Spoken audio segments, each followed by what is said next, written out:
दोस्तों एक और ब्रेकिंग न्यूज आपके सामने। इजराइल, हमास और इस्लामिक जिहाद की मीटिंग हुई है। ये देखिए, ईरान के विदेश मंत्री ने खुद मीटिंग की है। ईरान के फॉरेन मिनिस्टर हुसैन हैं और मौजूद उनके साथ हमास के लीडर, इस्लामिक जिहाद मूवमेंट के लीडर और इस्लामिक जिहाद के चीफ खुद ज़ियाद अल नखाले इसमें मौजूद थे और लेबनान की राजधानी बैरूत में ये मीटिंग हुई है। हिजबुल्लाह से भी, इससे पहले मैं बता चुका हूं सुबह, हिजबुल्लाह से भी इन्होंने मुलाकात करी है ईरान के विदेश मंत्री ने, और ईरान के विदेश मंत्री ने लेबनान के प्रधानमंत्री से भी मुलाकात की थी। ईरान इस वक्त काफ़ी ज़्यादा हलचल दिखा रहा है, लेकिन अगर कुछ करना है तो दिस इज़ द टाइम। लेकिन दोस्तों अगर कुछ नहीं करना तो भैया शांत रहिए, क्योंकि मिसाइलें बहुत ख़तरनाक इजराइल दाग रहा है और कत्लेआम मचा रहा है। कुछ करना है तो अभी आपको रोकना होगा, स्टैंड लेना होगा। सख्ती के बावजूद उधर अमेरिका के शिकागो में भी प्रदर्शन शुरू हो चुका है इजराइल के आतंकवाद के खिलाफ।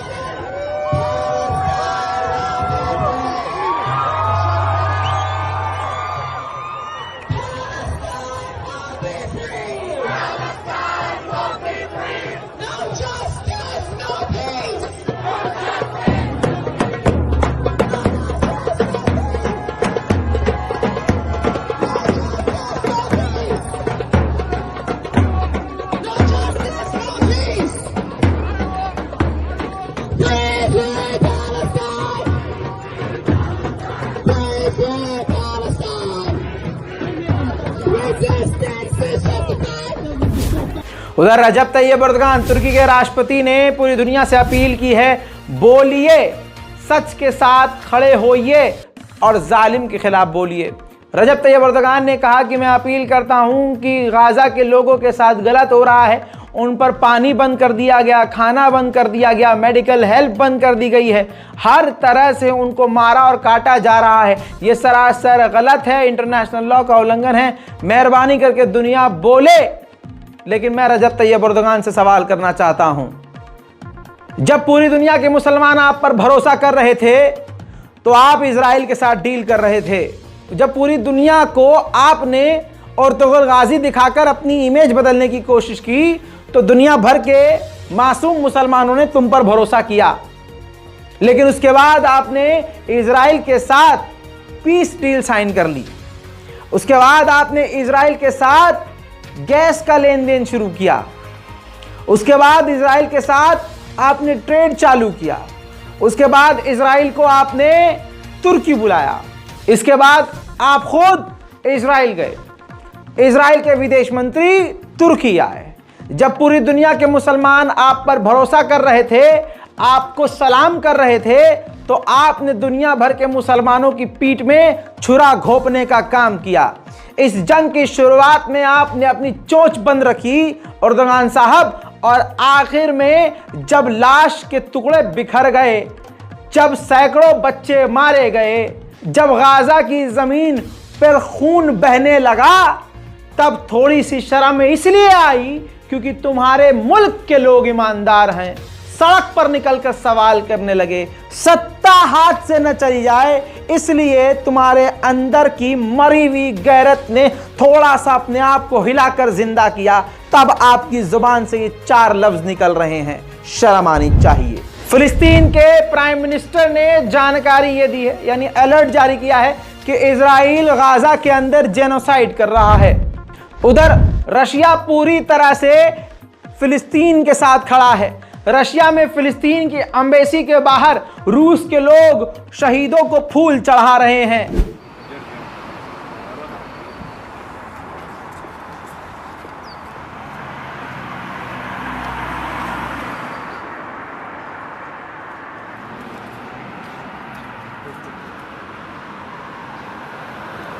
Выразить поддержку, соболезнования палестинского народа. Поэтому я должен быть здесь, как все нормальные люди.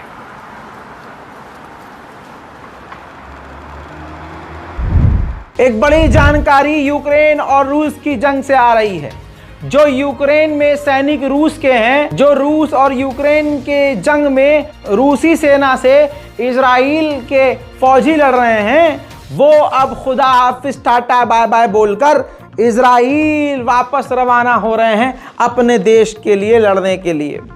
ऐसे में ये कहा जा सकता है कि यूक्रेन कमजोर हो सकता है। One thing.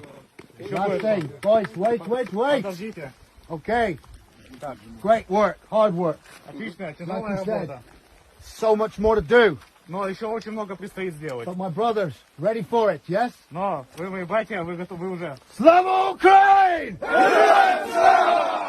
Yes! I'm on guys. Так, все знают, да, что наши партнеры убывают с завтрашнего дня, убывают на подготовку в дальнейшем в Израиль воевать с тюрками. То есть сегодня крайний день. देखिए, ये है वो तस्वीर जो मैंने आपको सबसे पहले बता दी थी। जिन चीज़ों के प्रूफ नहीं दे पाता हूं, मैं अगली रिपोर्ट में उसके प्रूफ दे देता हूं।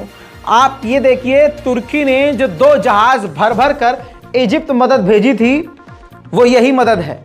लेकिन इजिप्ट ने अभी रास्ता बंद किया हुआ है, ये मदद गाजा तक नहीं पहुंच पा रही है। दोस्तों, आपको एक और बात बता दूं, इजराइल पूरी तरह से आतंक पर उतरा हुआ है। अगर हम मुसलमानों में से कोई गोदी मीडिया अभी भी देख रहा हो तो हम पर ही लानत है।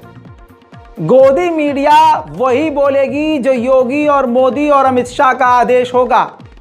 आप समझ रहे हो, योगी आदित्यनाथ जी का आदेश आ गया है कि गवर्नमेंट के स्टैंड के खिलाफ अगर कोई भी बोलेगा तो उसके खिलाफ कार्रवाई होगी।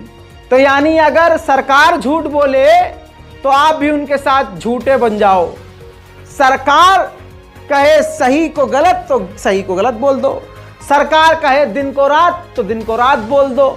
अंधेर नगरी चौपट राजा, तानाशाही की इंतहा है। देखिए कमाल की बात, यानी विपक्ष को बर्दाश्त करते नहीं।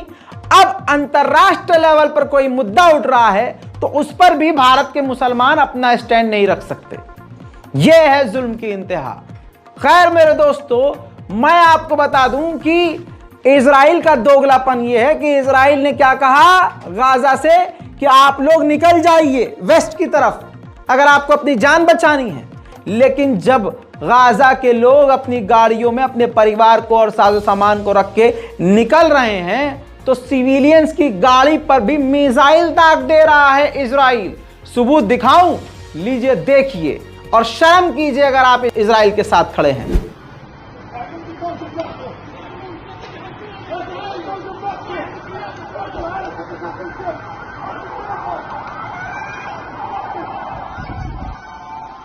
उधर दोस्तों, इजराइल ने जो गाजा के लोगों को कहा कि गाजा छोड़ दो, तो इजिप्ट ने इससे इनकार कर दिया है।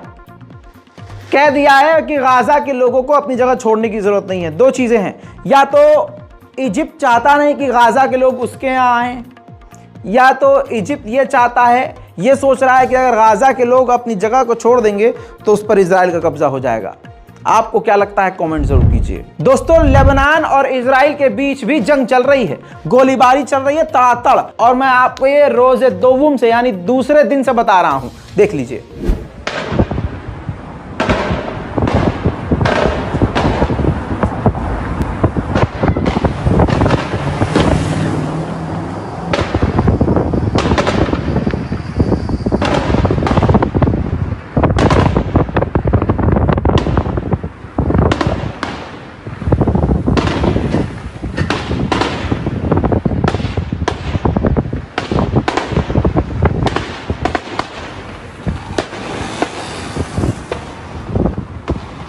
दोस्तों, बांग्लादेश में भी जबरदस्त प्रदर्शन हुआ है। नमाज जुमा के बाद लोग सड़कों पर फिलिस्तीन के लिए उतर आए।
कुवैत भी पीछे नहीं रहा, कुवैत में भी जमकर फिलिस्तीन के लिए आवाज उठाई गई।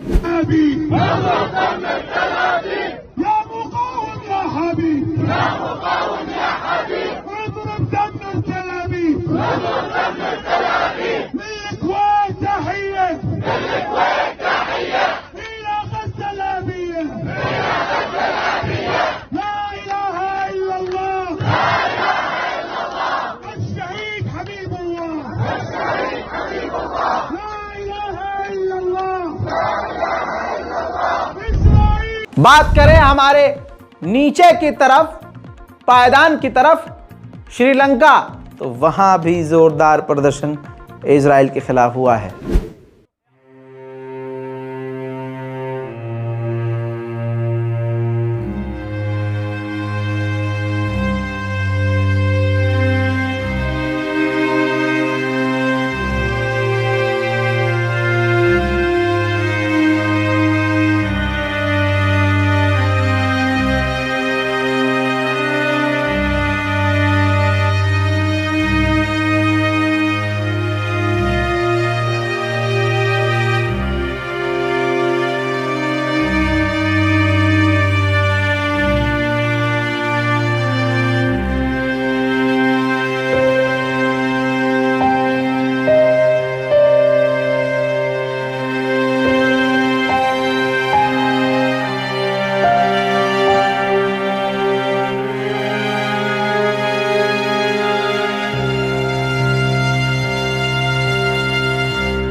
उधर रशिया ने जानकारी दी है और कहा है कि हम लगातार हमास से बार बार कांटेक्ट करते रहेंगे कि आपने जो यहूदियों को हॉस्टेज बनाया है, किडनैप किया है, उनको जल्द से जल्द रिहा करें।